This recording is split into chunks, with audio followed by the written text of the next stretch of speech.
dalam Al-Quran setidaknya ada beberapa hal yang kita perlu garis bawahi ya, bahwa yang pertama adalah untuk ibrah secara global sebagai cara Allah menyampaikan pelajaran-pelajaran.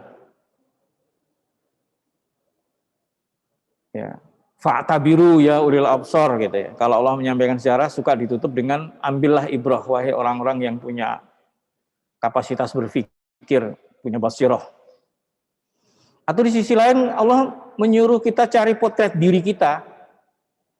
Di surat Al-Anbiya itu ayat 10 Allah mengatakan walaqad nazzalna 'alaikum kitaban fihi dzikrukum afala ta'qilun.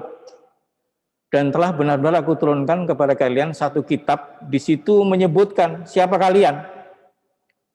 Jadi cara untuk menanyakan sebenarnya saya ini siapa sih? Baca aja Al-Quran. Al-Quran itu wayang dalam bahasa yang pas.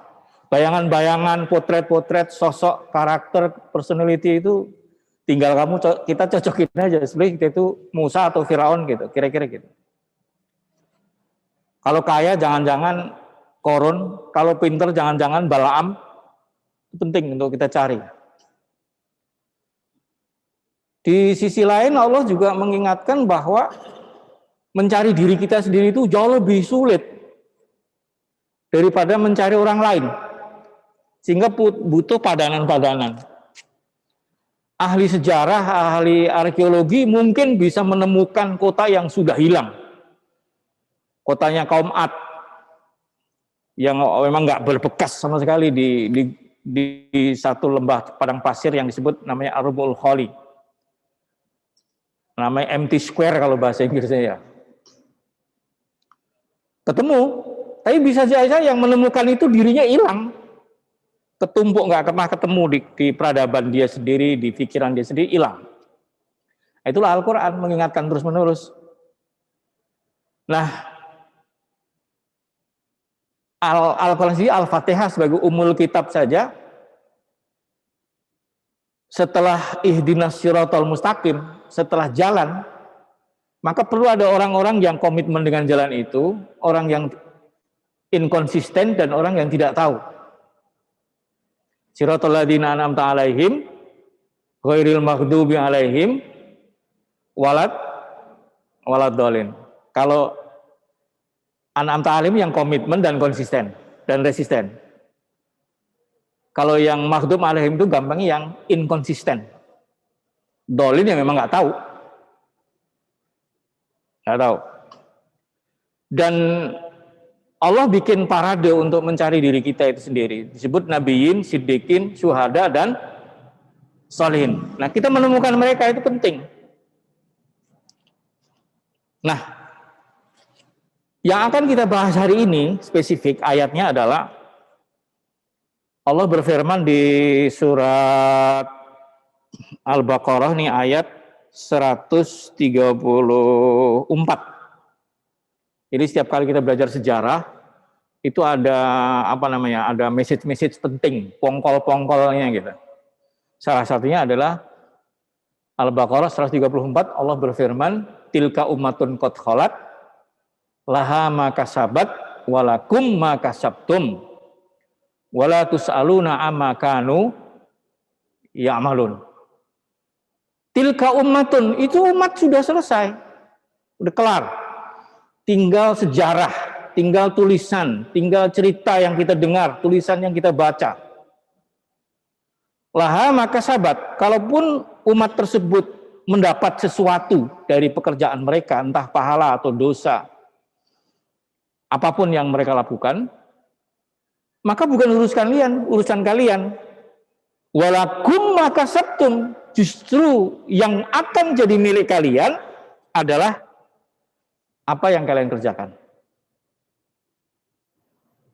Wala tus'aluna amma kanu ya'malun, dijamin nggak akan ada pelajaran sejarah yang ditanyakan di hari kiamat. Kamu tidak akan ditanyakan tentang apa yang mereka kerjakan, tapi yang akan ditanyakan adalah apa yang kalian kerjakan. Jadi kita nggak usah gelisah dengan apa yang dikerjakan oleh. Jadi katakanlah Husain didolimi sama Yazid, kita nggak usah ikut-ikutan. Karena ente nggak ditanya, kenapa kamu, siapa yang mau membunuh Husain? Ente nggak usah repot-repot. Bukan saya Pak, bukan, saya orang baik Pak, nggak usah begitu. Saya pernah dirayu oleh orang Syiah gitu, diajak ikut emosi. Itu urusan mereka Pak, urusan saya yang sekarang, saya bilang. Saya nggak akan mengadili mereka, orang saya nggak hadir, saya bilang. Pernah dijadikan target, mau disiahkan gitu, dengan cara bahasa diskusi. Kagak ada urusan, tapi nilainya yang kita ambil, cut, udah. Apalagi cuman siapa yang membunuh Tunggul Ametung itu nggak penting. Nggak penting, bukan saya Pak, nggak penting, lebih nggak penting lagi. Gitu. Nah jamaah sekalian rahimakumullah. Justru akhirnya kita kemudian berbicaranya di sini adalah ini ayat diletakkan setelah Allah berbicara tentang keluarga Nabi Ibrahim. Keluarga Nabi Ibrahim memang keluarga yang sangat unik, spesial, bapaknya unik, keturunannya unik, luar biasa. Dan yang menjadi semakin luar biasa lagi adalah bahwa Nabi Ibrahim itu posisinya sejarah terpenting setelah Rasulullah SAW. Karena dalam Al-Quran yang ditunjuk, dinobatkan oleh Allah sebagai uswatun hasanah, ya cuman Nabi Ibrahim, lebih spesifik, kasuistis, sedangkan Rasulullah itu secara global. Tetapi dipastikan adalah peletak platform Islam secara personality, secara sejarah, secara legacy adalah Nabi Ibrahim. Artinya apa? Untuk menakar siapa kamu, seperti apa Islammu, takaran standar big picture-nya adalah Nabi Ibrahim. Sedangkan detail picture-nya adalah Rasulullah Shallallahu Alaihi Wasallam. Jadi mobil itu kayak apa? Gambar utuhnya itu Nabi Ibrahim. Kalau udah bahas lakernya, bahas karburatornya, radiatornya, mesinnya, bahan bakarnya, itu baru Rasulullah detailnya. Tapi kalau ditanya siapa mobil, intinya anak SD, tentunya beda dengan lulusan mekanik atau lulusan teknik mesin dari Universitas Jerman, pasti beda gitu. Nah, jamaah rahimakumullah. Disinilah kemudian Allah menjadikan satu standar. Islammu baru benar kalau mengikuti Ibrahim. Tapi baru pas, akurat kalau ngikutin Rasulullah. Kan ada benar, ada pas. Kan Ibrahim ngampakin patung benar, tapi tidak pas. Pasnya ketika zaman Nabi Muhammad Shallallahu Alaihi Wasallam. Maka dari itu, untuk memastikan bahwa kita tetap di rel Ibrahim, di platform Ibrahim, setiap tahun Ibrahim hadir bertanya, siapa kamu? Ketika kita kurban, itu Islam. Pasrah, berserah, taat, tanpa reserve, meskipun kerugian kita besar banget. Meskipun cost-nya luar biasa. Tentunya nggak ada yang pernah lebih mahal dari korban Nabi Ibrahim, karena anak. Kalau kambing, sapi, ponakan, tetangga juga bukan. Selalu lebih murah lah. Jadi akhirnya kemudian gimana sekarang kita? Posisi kita sekarang gimana? Kita harus menelisik. Kan Ibrahim jadi rebutan nih. Yahudi, gue pengikut Ibrahim. Gue representasi Ibrahim. Nasrani juga, Islam juga. Tapi Allah lebih kepada substansi, bukan klaim. Allah mengatakan, Inna awlan nasi bi Ibrahim alladzina taba'uhu wa hadzan nabiyyu walladzina amanu. Sesungguhnya orang yang paling pantas untuk mengklaim sebagai penerus Ibrahim adalah orang yang mengikuti jejaknya. Spesifik adalah Nabi Muhammad Shallallahu Alaihi Wasallam, wa hadzan nabiyyu, karena Rasulullah mengklaim bersabda, wa ana da'watu abi Ibrahim. Saya adalah bentuk nyata dari doa Nabi Ibrahim. Nabi Ibrahim berdoa untuk diutus Rasul terakhir itu. Rabbana wa ba'athihim rasulan minhum yatlu 'alaihim dan seterusnya yang sudah kita pernah bahas. Jamaah rahimakumullah walladzina amanu dan orang-orang beriman. Jadi tracknya itu jelas ya. Nabi Ibrahim, Rasulullah dan orang-orang yang beriman. Dari Nabi Ibrahim kita ambil 3 sifat penting. 3 sifat penting ini terus-terusan harus dijadikan sebagai mapping kita untuk menemukan kita. Untuk menemukan sebenarnya siapa sih kita ini? 3 sifat ini adalah Hanif, Muslim, wa maka minal musyrikin. Terus diulang-ulang sama Allah. Hanifan, Musliman, wa maka minal musyrikin. Tapi ini unik, ayat ini unik. Karena kalau kita urut-urutin dengan fakta cara kita mengevaluasi orang suka kebalik. Kan seharusnya wa makan musyrikin, Muslim baru Hanif. Karena akidah dulu kata orang kan gitu ya. Tapi ternyata yang Allah lihat pertama kali justru kata Hanifnya dulu. Yang dilihat itu Hanif dulu. Hanif itu kalau bahasa tanpa kita tafsirkan apa adanya bahasa. Hanif itu seluruh ahli tafsir mengatakan al-ma'ilu ilallah atau ilal haq atau al-ma'ilu anil batil. Keberpihakan, kecondongan, kecenderungan kepada kebenaran, kepada Allah, dan kepastian dia tidak berpihak kepada kebatilan. Sikap, positioning, keberpihakan yang paling penting itu. Makanya ketika Allah mengatakan qad kanat lakum uswatun hasanah fi Ibrahim walladzina ma'ahu idz qalu liqaumihim inna bura'a'u minkum wa mimma ta'buduna min dunillah dan seterusnya. Sudah ada suri teladan yang baik pada diri Ibrahim dan para pengikutnya ketika, nah kata ketika ini, mengatakan kepada kaumnya, aku lepas diri dari kalian dan segala macam aktivitas kalian penyembahan selain kepada Allah dan aku kufur dan telah nyata perbedaan antara kita. Jadi ini penting ya, saya garis bawahi banget, penting banget. Keberpihakan itu penting. Di mana kamu berpihak, disitulah siapa dirimu. Kepada siapa kamu berpihak, itu menjelaskan siapa diri. Baru Muslim itu cara hidup Islami, baru tidak musyrik. Wa makana minal musyrikin. Karena memang ketika kita mencari diri kita sendiri, itu yang pertama kali ketahuan adalah kamu ada di mana. Kamu ada di mana gitu. Ada di Firaun, di barisan Firaun atau ada di barisan Musa. Karena cerita yang paling banyak disebut dalam Al-Quran adalah Bani Israel, setelah itu Nabi Musa. Paling banyak. Karena di situ kita menemukan keberpihakan. Diri kita itu siapa sih? Sulit loh membayangkan untuk jadi pengikut Musa waktu itu. Karena Musa cuma tukang ngon kambing, Pak. Itu pun bangsa pendatang. Ngelawan Firaun yang menguasai semuanya. Bahkan mengaku sebagai Tuhan. Kalau iman-iman ecek-ecek itu susah untuk berpihak kepada Nabi Musa. Susah sekali.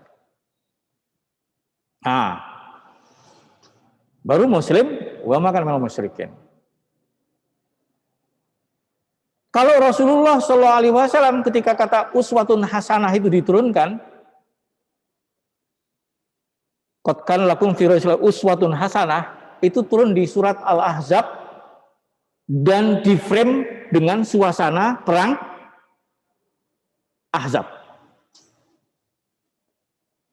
Ini juga menjadi sangat penting buat kita.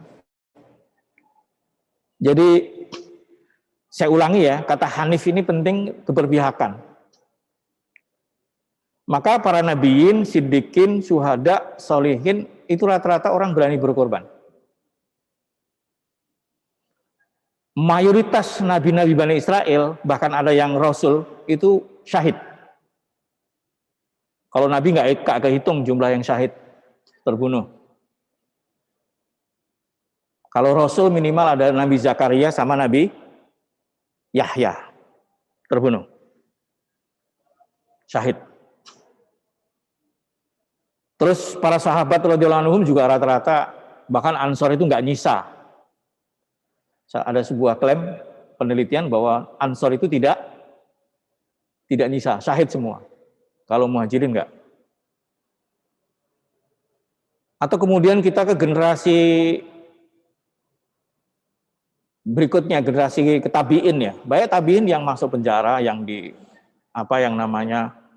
mengalami hal yang berat karena berpihak kepada keadilan. Sebetulnya Atha, Ikrimah, Hasan al-Basri, atau yang paling populer Ibnu Taimiyah. Ibnu Taimiyah dipenjara 7 kali. Yang memenjara adalah kekhalifahan yang dinilai tidak adil. Bahkan terakhir beliau wafat di dalam penjara. Disaksikan oleh murid beliau Ibnu Qayyim al-Jauzi. Beliau meninggal dalam keadaan tilawah. Dan kalimat terakhir adalah innal muttaqina fi jannatin na'im, beliau wafat. Atau yang gurunya yang dikagumi Ibnu Taimiyah, Ahmad bin Hambal. Dia dipenjara selama 3 kekhilafahan. Al-Ma'mun dimulai sampai ke terakhir adalah Al-Wathiq, Al-Mutawakkil. 3 kekhilafahan. Imam Syafi'i pernah dikriminalisasi, pernah dirangket. Imam Nawawi bahkan harus meninggalkan kampungnya karena diintimidasi. Atau sebut Imam Hanafi juga pernah di penjara. Jadi orang-orang seperti itu ya. Kenapa? Karena yang diteladani Nabi Ibrahim. Ketika suruh diceburin ke api juga nggak masalah. Ini sekedar ngingetin aja. Kehanifan tuh kayak gitu itu, Hanif itu. Lempeng aja. Jadi diajak kompromi nggak mau. Ini penting buat kita loh, karena menjadi munafik itu kadang-kadang atau keseringan dalam Al-Quran bahkan hampir semuanya itu nggak pakai nawa itu jadi munafik itu. Menjadi munafik itu rata-rata justru tidak akan pakai aku mau menjadi munafik, nggak terasa. Deviasi, tahu-tahu sudah jadi munafik. Gara-gara tidak mampu mempertahankan prinsip, tidak komitmen dan tidak konsisten. Ditawarin ini, tawarin itu, gelap-gelap, ya udah gitu kira-kira gitu. Nah, itu yang penting. Kenapa ini saya sampaikan? Karena kalau kita bicara Nabi Muhammad SAW menjadi uswatun hasanah kita itu, kejadiannya karena memang mempertahankan prinsip di suasana Ahzab. Nanti akan saya pakai motret keadaan kita hari ini ya. Kenapa disebut perang Ahzab? Karena memang Rasulullah dikepung oleh 38 bendera perang. Secara besar kalau dari arah selatan itu Quraisy, bendera Quraisy sama Kohtoniyah. Berikut dengan kabilah-kabilah Badui satelit mereka. Dari timur, dari Najd yang sekarang tuh Riyadh kayak gitu ya. Itu yang terbesar adalah Gotofan. Kalau dari utara itu semuanya Yahudi. Dari utara Yahudi. Yang terbesar Khaybar, Wadil Qura itu yang kecilan, Taimak, di Amr, Wadak, kekuatan Yahudi. Kalau dari barat nggak ada, karena barat itu pantai, kawasan pantai. Nggak ada kekuatan yang berarti kecuali kabilah-kabilah kecil. Dari dalam ada Yahudi Bani Quraidah sama orang munafik. Secara matematika Madinah lenyap. Secara logika peradaban Islam ending di situ. The end of history of Islam ya hari itu seharusnya. Turunlah perintah Allah di 3 ayat pertama surat Al-Ahzab. Jadi kalau antum mau lihat surat Al-Ahzab, jangan baca hanya di tengahnya, tapi baca di 3 ayat pertama. Ayat pertama bunyinya begini, ya ayuhan nabiyyu taqillaha wa la tuti'il kafirina wal munafiqin. Innallaha kana aliman hakima. Wahai Nabi, bertakwalah kepada Allah, jangan taati orang kafir, jangan taati orang munafik, karena Allah Maha mengetahui dan Maha bijaksana. Lulus, kita kagak lulus. Kita paling mudah taat sama orang kafir. Terus Allah Maha mengetahui, Maha bijaksana. Kenapa? Rata-rata orang taat sama orang munafik, orang taat orang kafir itu merasa lebih pintar dan lebih bijak. Dari zaman Nabi, orang jadi munafik itu ketika urusannya berantakan, dia bahkan bersumpah dia, demi Allah, saya kan cuma menginginkan kebaikan kok. Saya kira ada titik temu gitu. Itu bahasa surat An-Nisa dari ayat 59 sampai ayat 60-an, 66-67 itu. Salah satunya begini. Wa idza qila lahum ta'alu ila ma anzalallahu wa ila rasul ra'aital munafiqina yasudduna anka sududa. Fa kaifa idza asabat musibatu bima kasabat aydihim thumma ja'uka yahlifuna billahi in aradna illa ihsanan wa taufiqa. Kalau dikatakan yuk kita kembali kepada Quran dan Sunnah, maka kau lihat orang munafik itu gejalanya pasti sama, menghalang-halangi. Dengan sesungguhnya menghalang-halangi. Dan kalau berantakan urusan, kena musibah karena perilaku kemunafikan dia, kemudian datang menemui Rasul, wahai Rasul, demi Allah, yahlifuna billah. Aku cuma ingin ada kebaikan bagi kita di orang baik, kita ini, pokoknya gitulah. Pengen dilihat anak manis oleh Amerika, kira-kira gitu. Wa taufiqo, dan supaya ada titik temu, supaya tidak ada perpecahan, bla bla bla gitu kira-kira gitu. Di zaman Nabi udah ada. Jadi Anda bisa bayangin tuh. Jadi selalu gitu, makanya Allah innallaha, jangan sok tahu Allah lebih tahu, jangan sok bijak Allah lebih bijak. Ini buat kita penting banget nih. Terus ayat yang kedua, wattabi' ma yuha ilaika mir rabbika innallaha kana bima ta'maluna khabira. Udah ikutin wahyu aja, apa adanya. Dan lalu melihat. Jadi kita sadar bahwa apa yang kita lakukan di dunia ini, nilainya adalah dengan sejauh mana, berapa persen kita komitmen kepada Quran dan Sunnah. Semampu kita. Tentunya semangat aja gak cukup, kadang-kadang punya membangun kompetensi dan kadang-kadang daya dukung lingkungan. Nanti ada dimaklumi karena al-wus'u itu kemampuan. La yukallifu nafsan illa wus'aha itu adalah faktor eksternal yang mendukung. Kadang-kadang gak mendukung. Nah, jamaah syarimakumullah, yang terakhir yang paling berat. Dua udah. Hasil gimana? Gak usah dipikirin. Wa tawakkal 'alallah wa kafa billahi wakila. Selebihnya kamu tawakal kepada Allah. Cukup Allah sebagai tempat berserah diri. Cuman tawakal ini kayak apa?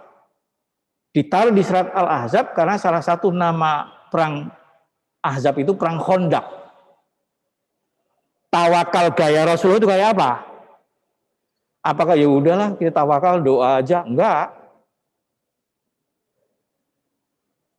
Kita tawakal lah, kita zikir aja dah, ibadah aja dah. Enggak. Tawakal itu adalah memaksimalkan ikhtiar. Semaksimal apa? Ya waktu Rasulullah membangun Khandaq. Tersisa 6 hari. Ide yang paling masuk akal hanya bangun Khandaq. Setelah dihitung-hitung yang digali itu 5 km. Alhamdulillah enggak tepung gelang gitu, yang lowong yang bisa diserbu dari utara doang, 5 km. Enggak boleh bisa dilompati kuda. Berarti 5 meter lebarnya. Orang nggak mudah turun dan nyebrang keluar lagi, digali 4,5 paling dikit 4,5 meter. Waktu 6 hari di bulan Maret, ketika kurma berbunga aja belum. Mei gitu, April itu baru mulai berbunga itu. Nanti Juni, Juli baru panen. 6 hari. Rasulullah cuma mampu mobilisasi 3.000 orang. Nggak ada beho, nggak ada bulldozer, nggak ada bulldozer. Yang paling nggak ada. Rasulullah sampai 3 hari nggak makan, pakai sabuk disumpah sampai 3 batu. Sesekali datang ransum, logistik cuman setanggok kurma, Rasulullah sebar pakai alas sorban, orang pada ngambil. Ada yang dapat kejatah 1 sehari, dimut gitu. Setelah malam mau tidur baru ditelan. Jadi kita itu mau niru siapa coba? Ibnu Taimiyah di penjara, Nabi Muhammad kayak gitu. Kita itu doa aja deh, kita ibadah. Jangan berusaha maksimal. Karena yang namanya tawakal itu, yang kita nggak mampu, sisanya baru kita serahkan kepada mistisnya Allah Subhanahu wa ta'ala. Ya kita maksimal aja. Kata maksimal ya kita nggak tahu seperti apa. Tapi yang jelas kita jujur, berjuang.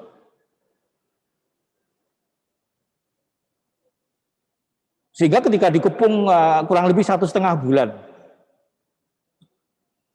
Hanya nunggu waktu orang Quraisy ketemu cara. Cuman Allah bikin buntu otak orang-orang musyrikin Quraisy dan seterusnya. Gak ketemu jalan. Dibilang bego ya bego banget. Apa nggak ada cara lain? Mencari pohon korma, tebang-tebang itu. Dibikin jembatan atau bikin tangga. Memang belum pernah perang mengalami suasana kayak gitu. Tapi lama-lama mereka punya cara. Lama-lama punya cara. Di pusat kita serang, caranya begini, caranya begini, caranya begini. Sepakat. Kapan? Hari Sabtu katanya. Menjelang hari Sabtu kurang 1,5 hari lah kira-kira ya, gampang ya gitu. Allah kirim seorang yang sangat berjasa dalam perang Ahzab. Tokoh, anak orang kaya, bisnismen besar, masuk Islam. Dan selama dia Muslim, keluarganya kaumnya nggak tahu. Tapi ini tokoh loh. Namanya Nuaim bin Mas'ud bin Amir al-Asja'i dari Bani Asja. Nggak pernah diperhitungkan tuh Bani Asja. Betul duduk datang kepada Rasulullah. Pas Rasulullah itu lagi nggak punya apa-apa. Rasulullah nggak punya ide. Diceritakan Rasulullah cuma bisa rebahan di pasir sambil muka beliau ditutup dengan sorban. Sholat itu sampai dirangkap itu asar, maghrib, isya. Karena belum turun syariat sholat khauf. Sholat khauf itu nanti turun tahun ke-6, ini tahun ke-5. Nggak punya daya upaya Rasulullah. Jaga, tegang. Tiba-tiba datang, duduk. Rasulullah dibangunin, ada orang datang, siapa? Ya Rasulullah, inni aslamtu wa qad ya'lam qaum wa la ya'lamu qaumi bi islami. Ya Rasulullah, saya ini sudah muslim, tapi kaumku enggak tahu. Rasulullah, innama anta rajulun wahid fasna ma tasna innamal harbu khudu'ah. Ya udah, karena kamu cuma sendirian, kamu lakukan apa yang harus kau lakukan, dan ingat perang itu tipu daya. Kalau dia orang terkenal, datang ke Bani Quraisy itu, disambut, masih kafir sangkainnya. Datang ke musyrikin, Gotofan disanggup, dibikin pecah belah, Pak. Detailnya di sirah ya, ini bukan pelajaran sirah, tapi dipecah belah, intinya penyerangan hari Sabtu jadi ditunda. Cuman ditunda doang, Pak. Tapi kemudian Allah udah mulai puas dengan ujian 1,5 bulan itu. Para sahabat nggak ada yang gentar, bahkan tambah semangat. Falamma ra'aw minal ahzab qalu hadza ma wa'adana, malah tambah semangat, dikepung kok malah tambah iman gitu. Allah puas, kelar. Kalau Allah udah puas mah kelar. Dikirimkan badai gurun memporak-porandakan basis militer yang ngepung itu, kemahnya semua tercerabut, nggak ada yang tersisa. Fa arsalna rihan wa junudan lam tarauha. Nah ini masalah yang harus kita bicarakan sekarang. Kenapa? Karena sebetulnya ketika kita mencari diri kita itu di mana, kan di sini, di kini, di kedisinian dan kekinian. Ente nggak usah nyari siapa ente di zaman itu. Itu namanya apa namanya? Ente mimpi. Membayangkan ente di situ, ente cari, nggak akan ketemu. Ente cari sekarang ada di sini. Saya bersemangat menyampaikan ini, kenapa? Karena cerita tentang Ahzab ini sedang ada, terjadi di zaman ini. Perang Ahzab itu, yang punya ide, punya biaya, yang mengorganisir siapa?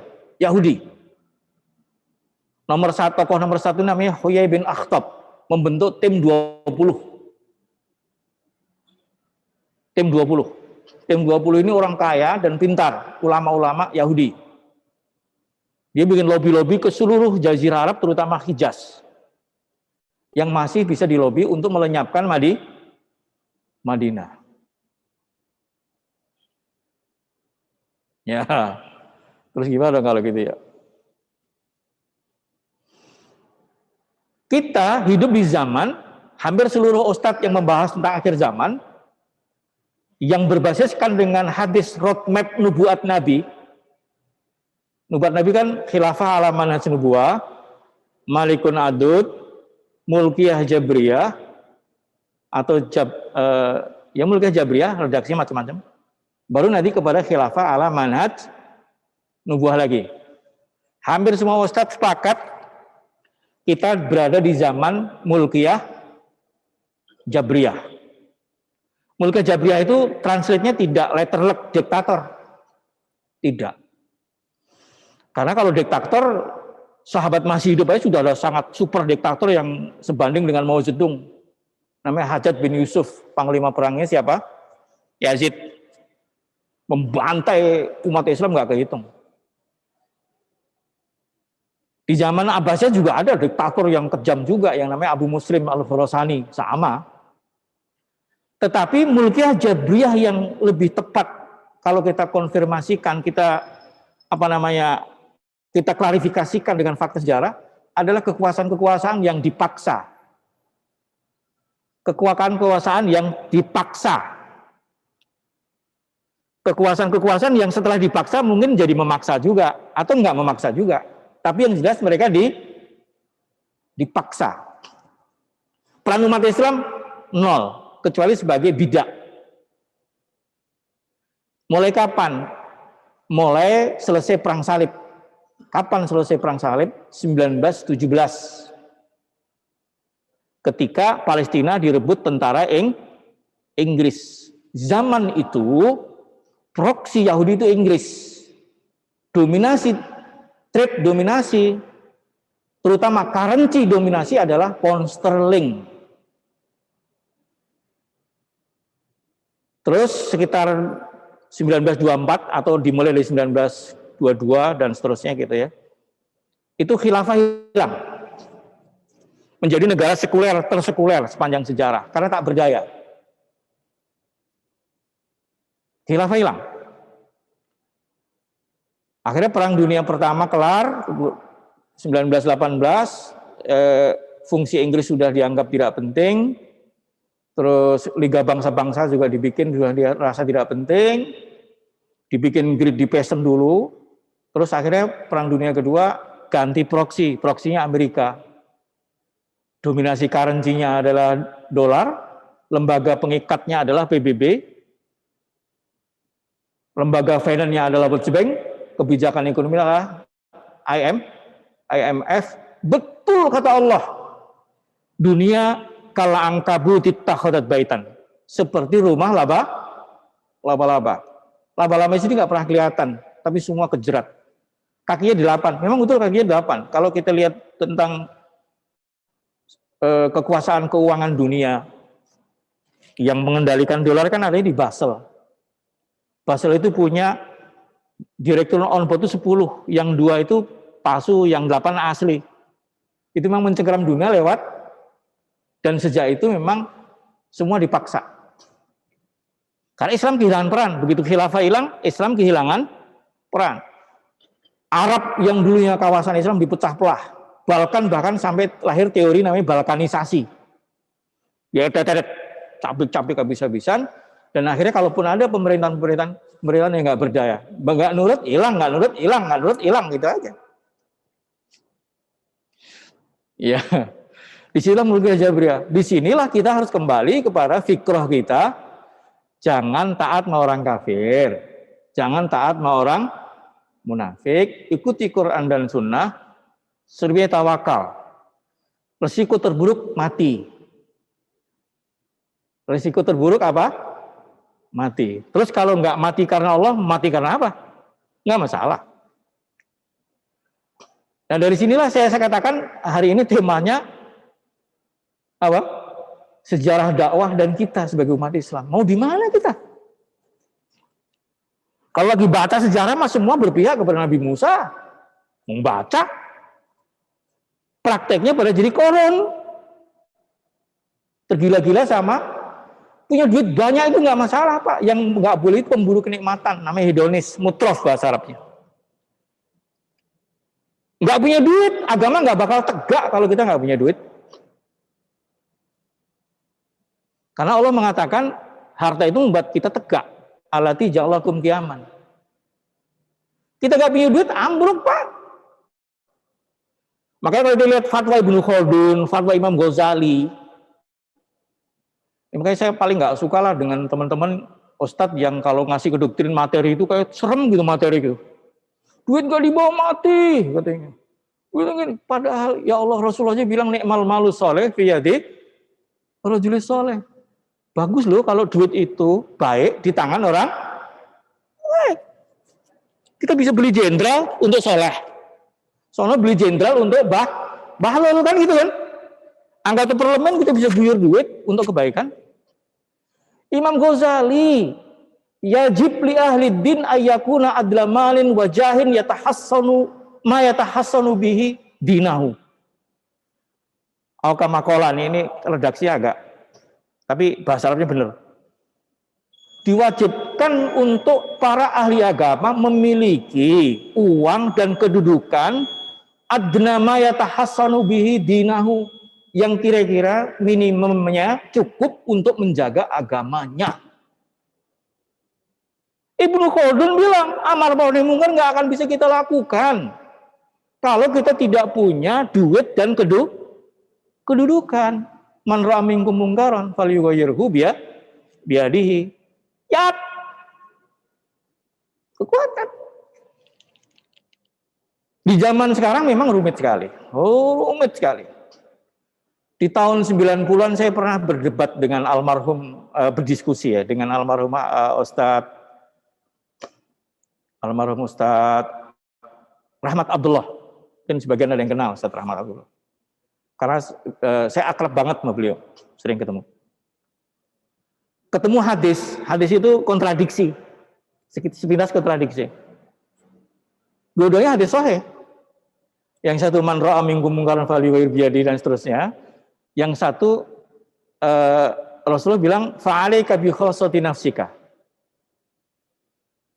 Yang satu amar ma'ruf munkar, yang satu adalah cukup urusin diri sendiri aja lah gitu. Dua-duanya sahih. Cuman kalau amar ma'ruf munkar itu general, kalau alaika bi khassati nafsika itu spesifik, muqayyad. Ada 5 syarat yang boleh kita frustrasi gitu. Debatnya waktu itu diskusinya kita udah memenuhi 5 syarat itu belum gitu. Kayaknya belum Habib gitu. Iya juga kayaknya belum Ustaz gitu. Atau minimal parsial gitu. Kita bisa diskusi juga sekarang. Karena 5 hal itu adalah hatta ra'aitu musyuhan muta'an. Syuh itu di atas pelit. Kalau pelit itu nggak mau berbagi. Kalau syuh itu selain nggak mau berbagi, ngincer punya orang lain gitu. Udah nggak mau berbagi. Jadi kalau istilah ibu saya itu Bang Terong. Di ra kena kalong, di wong di rong-rong. Punya sendiri nggak boleh berkurang, punya orang dimarukin. Gitu. Itu syuh. Kayaknya iya ya. Ideologi rakus itu menjadi ideologi ekonomi kapitalis. Nggak peduli orang mau miskin, mau melarat, mau apa gitu, nggak peduli. Yang kedua, hawan muttaba'an, hawa nafsu diikutin. Hawa nafsu dapat dukungan konstitusional, termasuk bahkan yang paling jorok LGBT gitu. Hawan muttaba'an. Yang ketiga, dunyan mu'athiratan, materi yang begitu pengaruhnya luar biasa. Bukan jeleknya, pengaruh. Konstitusi dipengaruhi oleh duit. Siapa yang jadi pemimpin, prosesnya yang punya duit. Yang bisa mempertahankan kekuasaan, yang punya duit. Demokrasi jadi mahal. Nggak punya duit, akhirnya orang soleh awalnya jadi koruptor di akhirnya. Ya, mungkin berita tadi malam, namanya kan keren banget ya. Siapa? Nurdin Abdullah, gubernur Sulawesi Selatan ya. Dia terkenal orang soleh sebelumnya. Kena OTT. Ya karena butuh biaya. Itu yang Ron. Terus yang berikutnya adalah wa ijabu kulli dzira'in biro'ihi. Dunia itu gaduh dengan orang yang punya pendapat seenak perut sendiri, pokoknya semua ya kayak di ILC lah, apa? Indonesia Layar, ini yang benar siapa, yang salah siapa, jago debat semuanya. Jadi suhan muta'an, hawan mutaba'an, dunyan mu'ithiratan, ma'ijab kulidhani biorihi. Terus satu lagi apa ya? Lupa. Jadi jamaah sekalian waktu itu, ya udahlah kita semampu kita tetap amar ma'ruf dan nahi mungkar. Tapi amar nahi mungkar nggak mungkin kalau kita nggak punya posisi superior. Kalau nggak ya kita ngemis-ngemis. Jadi jamaah rahimakumullah, kembali kepada semoga kita termasuk orang yang sesulit apapun keadaannya, kita tidak mentaati orang kafir, tidak mentaati orang munafik, komitmen dengan Quran semampu kita, sunnah kita. Setelah itu tawakal, tapi bukan tawakal nglokro, tapi tawakal yang fight. Jadi kalau sekarang udah semua orang udah mulai menunggu Imam Mahdi, jangan wait and see, tapi wait and fight. Apalagi wait and sleep, jangan ya. Jadi kalau Rasulullah cukup dengan doa, maka saya punya bukti bahwa doa aja nggak cukup. Dulu tahun 82 lahir sholawat ishol namanya. Wa asgili zalimin bidzal. Waktu itu Soeharto zalim banget gitu. Partai 3 yang digencet P3 waktu itu. Lahirlah sholawat ishol. Sholawat ishol itu yang mengarang atau yang mencetuskan adalah Abdullah Syafi'i. Bapaknya Abdul Rashid Abdullah Syafi'i. Doanya sibukkan orang dolim sama orang dolim, terus keluarkan saya sebagai orang yang menang dan selamat. Ternyata sekarang yang sibuk muslim sesama muslim, yang berkuasa orang dolim. Berarti sholawat yang sudah umurnya hampir 40 tahun itu nggak ada efek konkretnya. Gitu ya, gampang ya. Coba kalau seandainya sholawat itu manjur, mandi gitu ya. Sekarang orang dolim berantem, orang Islam happy. Ya sekedar introspeksi aja. Ya, tapi memang kita juga harus memaklumi keadaannya juga. Soeharto begitu memang karena nggak ada pilihan lain. Soekarno begitu nggak ada pilihan. Harus orang jago main catur kayak Erdogan gitu. Tapi Erdogan juga nggak akan bisa begitu. Seandainya konglomerat di Turki itu Cina semua, Erdogan nggak bisa apa-apa. Konglomeratnya semua Muslim, Pak. Saya pernah berapa kali ya ke Turki dan saya pernah di Jerman memantau politik di zaman yang sebelumnya siapa? Sebelum Erdogan itu Ebarkan ya? Najmuddin, siapa itu? Ebarkan ya? Saya waktu itu lagi di Jerman, saya memantau gimana orang Turki begitu luar biasa dukungannya kepada politik Islam. Wah, kalau lami iuran tuh Pak, dompet dikosongin. Kosongin Pak. Saya waktu lagi di Jerman. Akhirnya memang ya sudah, mari kita berjuang saja. Tapi ini jadi framing, tapi yang paling penting adalah apapun yang terjadi, hatta sebagai Ashabul Kahfi sekalipun, ingat 3 ayat pertama surat Al-Ahzab. Ternyata itulah yang buat Allah puas. Dan Rasul dimenangkan dengan cara mukjizat. Mau mukjizat kemenangan, 3 ayat itu yang kita pakai. Wallahu a'lam bishawab. Mohon maaf kalau terlalu bersemangat. Memang saya lagi bersemangat. Semangat untuk selamat.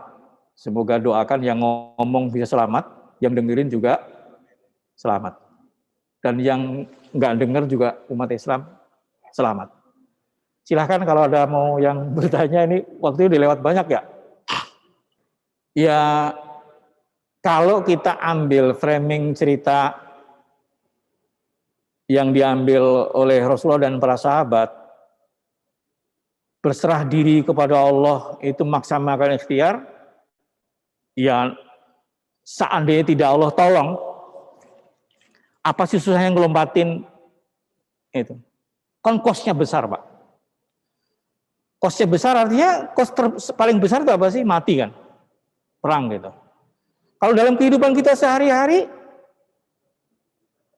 ada kajiannya Pak. Jadi dulu ada sahabat naik onta. Terus mau sholat, masuk masjid, onta dilepas. Terus dia masuk masjid. Kata Rasulullah nanya, kenapa kamu gak ikut ontanya? Lah kan saya tawakal sama Allah. Kata Rasulullah, iqil thumma tawakal. Ikut dulu, baru tawakal. Artinya hal-hal yang bisa kita pahami secara rasional, logika dan empiris, kita pakai sebagai bahan pertimbangan keputusan. Selama tidak bertentangan dengan syariat. Selebihnya tawakal. Resikonya apa sih? Kalau udah kita maksimalkan, resikonya pasti berkurang lah. Kalau saya tawakal tanpa ngikut ontanya kabur. Tapi kalau diikut, apapun yang terjadi, toh saya sudah memaksimalkan ikhtiar. Contohnya gitu, selebihnya, pokoknya bisnis. Ikilnya apa? Bikin planning yang bagus, strategi yang bagus, analisa yang bagus. Setelah itu, kerjakan dengan bagus. Ya, misinya jelas, visi-visinya jelas, strateginya jitu, aksinya disiplin. Selebihnya tawakal. Dalam semua urusan gitu Pak, mau politik, mau ekonomi, mau apa, mau hidup sehari-hari. Sisanya serahkan kepada Allah ketika kita sudah tidak mampu. Jangan sekali-kali gara-gara kita nggak mampu, yang kita lego, yang kita distorsi agama kita. Contoh para orang-orang yang agama dikurangi begitu berbeda dengan keadaan. Agama dikurangi, akhirnya habis agama. Gitu kira-kira Pak. Makasih. Begini, yang namanya tawakal dalam bentuk konkretnya gini loh. Ada 3 hal yang perlu kita analisa dulu. Pertama, kalau semangat, kira-kira masih punya enggak? Ini nilai ideologis. Yang kedua, kompetensi. Yang ketiga adalah daya dukung lingkungan. Karena semangat aja nggak cukup. Wah itu semangat, pidato, jago, tapi nanti akan ketemu fakta-fakta. Kompetensi Anda. Satu hal yang tidak bisa kita rubah sebagai hukum alam, yang mimpin yang unggul. Jadi jangan memimpikan kemenangan, apalagi kepemimpinan, sebelum kita membangun keunggulan. Kecuali chaos, kalau saya urusan lain lagi. Ya. Yang ketiga ada daya dukung lingkungan. Sekarang itu lokal, global, regional lagi tidak cocok dengan Islam. Di sini kita downgrade targetnya. Kita mendowngrade target seperti Rasulullah mendowngrade target ketika masih di Mekah. Kita nggak mungkin. Setelah mungkin baru jadikan program. Jadi possibility research penting. Analisa intelijen penting, prediksi penting, asumsi penting, antisipasi penting. Nah, tawakal kita dalam bentuk program yang rasional dan realistis. Hasil, Allah tidak menuntut menang. Allah tidak menuntut kita harus berhasil. Kalau baru berhasil baru dapat pahala, mayoritas nabi nggak dapat pahala, rata-rata gagal. Gagal sebagai top leader. Yang berhasil hanya Rasulullah dengan Nabi Daud. Sulaiman mah suksesor, iya kan? Apalagi Nabi Ibrahim dari A sampai Z gagal, nggak jadi siapa-siapa, dia bukan tokoh. Jadi yang penting adalah memaksimalkan, kapan maksimal? Ya ketika kita begini. Nah kalau menunggu di Lauh Mahfud itu bukan wilayah kita. Lauh Mahfud itu hanya untuk Lauh Mahfud itu porsinya adalah porsi hakikat supaya kita tetap bahagia, supaya kita tidak takabur, kita tidak ujub, tidak kehilangan ikhlas. Itu Lauh Mahfud baru penting. Tapi dia tidak masuk dalam manajemen program. Dia masuknya di hakikatnya. Karena kita nggak akan pernah tahu, orang di misteri banget kok. Jadi untuk manajemen program nggak masuk Lauh Mahfud, nggak masuk di agenda. Nggak masuk. Agenda kita adalah yang tercover oleh kecerdasan dan kebijaksanaan kita. Jadi contoh gunanya Lauh Mahfud gini loh. Ente sholat, mau nggak ikhlas, nggak mungkin orang kita tahu kalau saya nggak Allah kehendaki saya nggak mampu sholat. Jangankan sholat, bernapas pun saya nggak mampu kalau nggak Allah kehendaki, kalau nggak Allah tentukan. Di situ mau ujub nggak jadi. Alhamdulillah selesai, semua adalah puji milik Allah. Jadi ikhlas. Ente pinter, nggak bakal sombong gitu loh. Ente gagal, ente nggak bakal sedih. Sudah Allah takdirkan gimana? Nah. Akhirnya kita tidak harus target Sulaiman sekarang ini. Walaupun kita pending, bukan kita tiadakan, kita tunda untuk menjadi Sulaiman. Yang paling masuk akal apa? Jadi Ashabul Kahfi lumayan. Ashabul Kahfinya berhasil ini, walaupun lagi dimatiin. Ya gitu ya. Yang penting niatnya adalah atina min ladunka rahmatan wa hayyi' lana min amrina rasyada. Tetap visioner. Walaupun akhirnya tidur tapi visioner. Tuh. Jadi kalau sekarang nunggu Imam Mahdi, ya siapkan diri menjadi makmum Mahdi aja. Kan imam butuh makmum kan? Karena Imam Mahdi, wah itu misteri banget itu. Nah itu satu hal. Munafik hari ini memang agak beda Pak dengan munafik zaman dulu. Dan itu Rasulullah sudah kasih tahu. Sayati zamanun al munafiku yastakhfi fihimul mu'minu kama yastakhfil munafiku fina. Akan ada satu zaman orang mukmin yang harus ngumpet di tengah-tengah dominasi kemunafikan. Seperti orang-orang munafik ngumpet di dominasi kemukminan. Di sini kita tidak boleh menggampangkan menstigma orang lain sesat atau munafik, nggak boleh. Tetapi pekerjaannya, deliknya boleh, tapi orangnya tidak boleh. Karena kita nggak akan ada gunanya. Ente menghukum nggak lewat proses peradilan dan nggak ada penegakan hukum. Karena orang munafik itu sama orang lemah Islamnya sama. Cuman di sana niatnya jahat, ini nggak pakai niat jahat. Ya, kalau semua delik orang munafik ente pakai untuk menuju orang, semua kita munafik Pak. Infak males, sholat males, dikir dikit udah munafik, mau nggak? Munafik amaliyah. Jadi nggak usah berpikir siapa munafik, tapi kita tahu bagaimana. Jadi who-nya kita buang, tapi what, how, why silahkan.